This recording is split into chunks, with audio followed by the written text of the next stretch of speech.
Ensuite,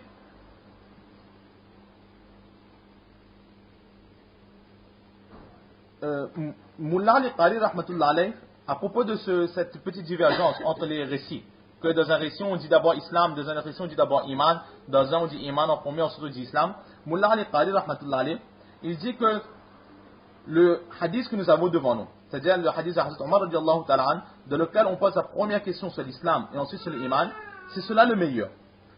Pourquoi? Parce que c'est dans un ordre chronologique qui se comprend. Pourquoi? Parce que Jibril alayhi salatu wassalam, il est venu pour nous enseigner.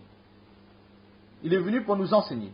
Et le saint prophète sallallahu alayhi wa sallam, c'est un être humain. Il ne peut pas lire, ou il n'a pas cette faculté de lire dans les cœurs des autres, comme Allah subhanahu wa ta'ala, il peut lire. Il peut lire les pensées, il peut lire ce que chaque personne a dans son cœur, etc. Le saint prophète sallallahu alayhi wa sallam, il n'a pas cette faculté. De temps en temps, Allah subhanahu wa ta'ala peut le montrer. Mais de lui-même, sans l'aide d'Allah subhanahu wa ta'ala, il n'en est pas capable. Donc Jibril alayhi salatu wassalam, il a tout d'abord posé la question qui était à la portée du saint prophète sallallahu alayhi wa sallam. Et qu'est-ce qui est à la portée du saint prophète sallallahu alayhi wa sallam? Ce qu'il voit de ses yeux. Donc il a posé la question de l'islam. Comment est-ce que, en voyant quelqu'un, tu peux dire que c'est un musulman? Alors le prophète sallallahu alayhi wa sallam, il a répondu que lorsque de mes yeux je vois une personne faire ça, ça ou ça, ben je sais que c'est un musulman.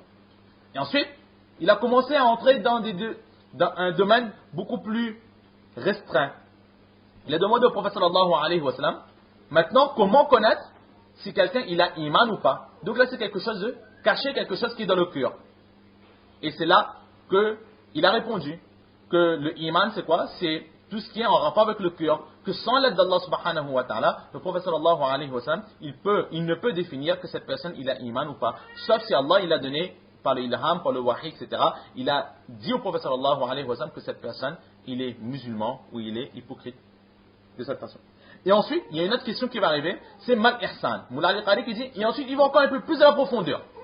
Que maintenant, de l'extérieur on connaît, de le cœur on connaît, mais est-ce que son intention est bonne ou pas? Et là, Jibril sallallahu alayhi wa sallam, il a posé cette question, comment est-ce qu'on connaît qu'une personne il a la sincérité ou pas la sincérité?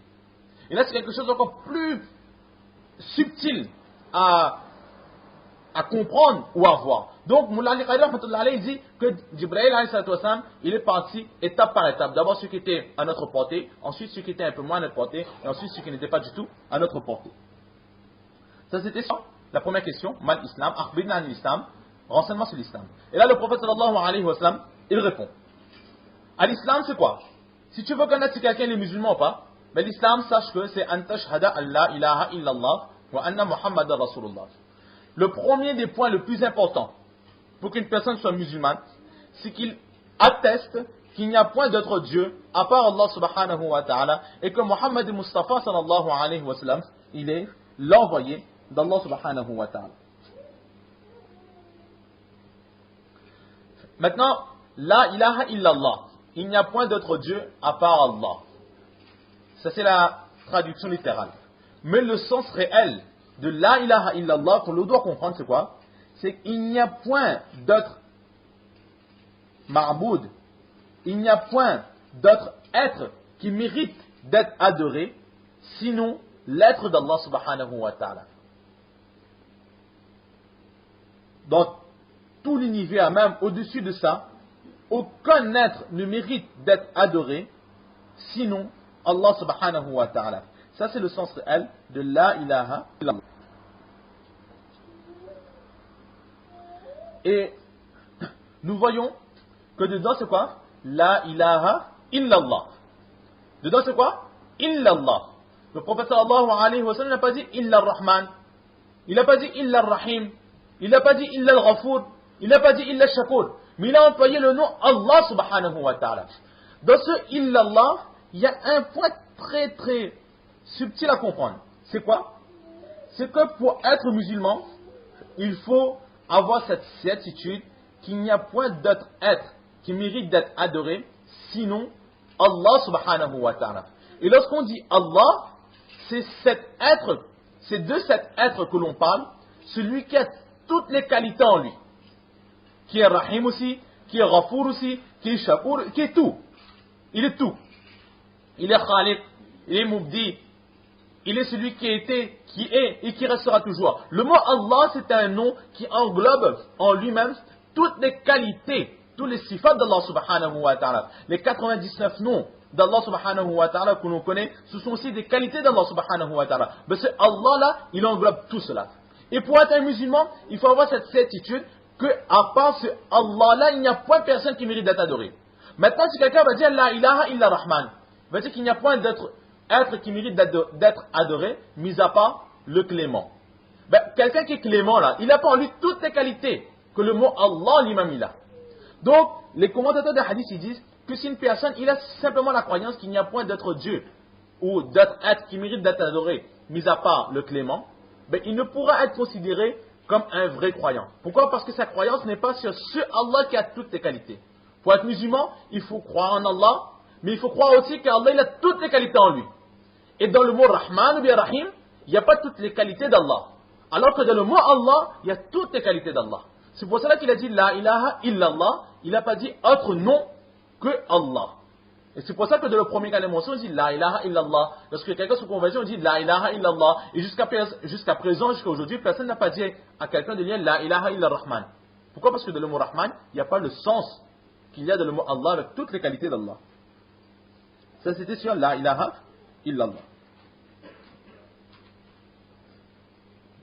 Et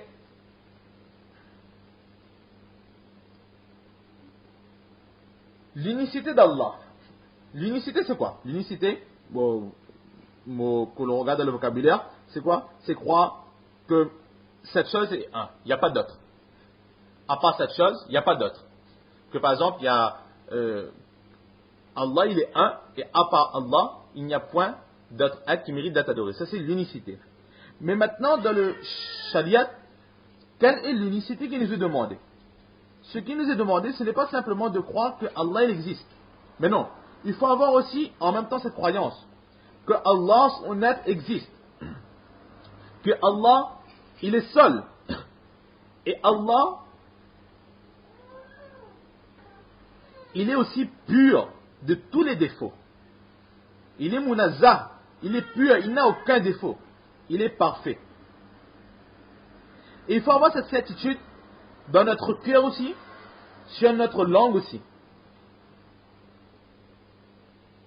Il faut savoir cela, il faut reconnaître cela.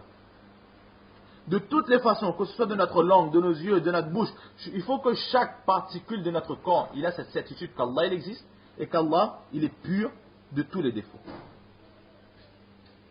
Ensuite, Imam Ghazali rahmatullah alayh, à propos de l'unicité d'Allah subhanahu wa ta'ala, il écrit quelque chose. Il écrit que dans l'unicité d'Allah, c'est-à-dire dans la croyance d'Allah, il y a dans l'unicité d'Allah subhanahu wa ta'ala, il y a deux intelligences et il y a, on va dire, deux sphères ou deux blocs. Il a employé le mot, il y a deux épluchures, exactement comme les amandes. Une amande, avant de manger les amandes, il y a les peaux dessus. Et après, il y a la coque. Mais il dit, lorsque l'on croit en Allah subhanahu wa ta'ala, c'est un peu comme ça. C'est-à-dire que, exactement comme une amande, il y a plusieurs peaux, ou alors il y a la coque, ensuite il y a la peau, ensuite il y a l'amande. Mais il dit que le premier degré même de croyance en l'unicité d'Allah subhanahu wa ta'ala, c'est de dire avec sa langue qu'il n'y a pas d'autre Dieu à part Allah subhanahu wa ta'ala. Et le degré un peu plus fort de l'unicité d'Allah subhanahu wa ta'ala, c'est avoir cette certitude qu'il n'y a pas d'autre Dieu à part Allah. Cette certitude entre dans notre cœur. Ensuite il continue. Il dit il y a deux intelligences. La première intelligence c'est quoi? C'est qu'ils comprennent en voyant tout ce qui est autour de lui, en voyant cette création, en voyant les cieux, le soleil, la lune, les êtres humains, les animaux, en voyant tout cela, il a cette certitude qu'Allah subhanahu wa ta'ala existe. Et que même si sur terre apparemment, il y a toujours des intermédiaires, mais il faut comprendre, cette personne comprend l'intelligence et celui qui comprend qu'il y a peut-être des intermédiaires, mais celui qui met en place ces intermédiaires, c'est Allah subhanahu wa ta'ala. Il croit en les intermédiaires, mais il connaît qu'au-dessus de cela, il y a Allah subhanahu wa ta'ala. Ensuite, il dit que ça c'est une forme d'intelligence. Mais le plus intelligent, le plus haut degré d'intelligence, c'est quoi? C'est cette personne qui voit dans l'existence d'Allah subhanahu wa ta'ala que ce n'est que lui qui fait tout.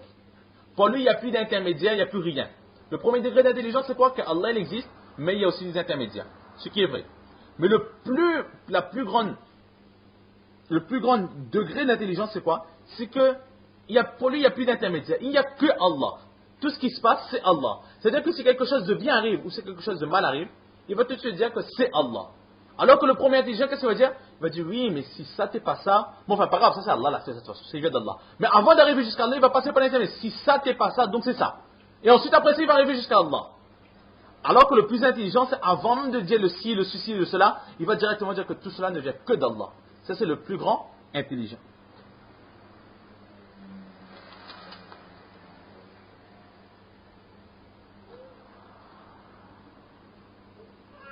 Ensuite, à propos toujours de l'unicité d'Allah subhanahu wa ta'ala, il dit que pour avoir le iman complet vraiment en Allah subhanahu wa ta'ala, il y a quelques points à comprendre. Tout d'abord, il faut avoir la certitude qu'Allah il existe. Ensuite, il faut avoir cette certitude qu'Allah il existe et que toutes les qualités qui ont été citées dans les hadiths et dans les Coran, Allah les a en lui. Il est clément, il est miséricordieux, il est celui qui donne, il est celui qui crée, il est celui qui était, qui est toujours, qui restera toujours. Mais Allah, il est aussi celui qui punit. Allah, il a toutes les qualités que l'on connaît tous. Il faut aussi avoir cette certitude qu'Allah, en tant que Ma'boud, en tant qu'être qui mérite d'être adoré, il est unique. À part lui, personne ne mérite d'être adoré. Maintenant, comment reconnaître Allah? Par exemple, nous, alhamdulillah, c'est par l'intermédiaire de nos parents qui étaient déjà musulmans, nos grands-parents qui étaient déjà musulmans, que nous sommes musulmans. Maintenant, il dit que même si quelqu'un dans sa famille n'a personne de musulman, juste par son intelligence, il peut comprendre qu'il n'y a point d'autre Dieu à part Allah. La première preuve, c'est quoi? C'est ce qu'on appelle le dalil afaqi. C'est en regardant autour de lui. En regardant autour de lui, il voit cette terre. Il se pose cette question, comment vient cette terre? D'où vient cette terre? Qui a créé cette terre? Bon, cette terre peut-être venue comme ça, non? C'est pas possible, quelqu'un a créé. Comment ça se fait que dans cette terre, qui est un seul globe, comment ça se fait qu'il y a différentes terres? Différentes formes de galets, de cailloux, de rochers, de montagnes. Comment est-ce que cela se fait? Comment cela se fait-il qu'il y a différents climats? En regardant tout cela, il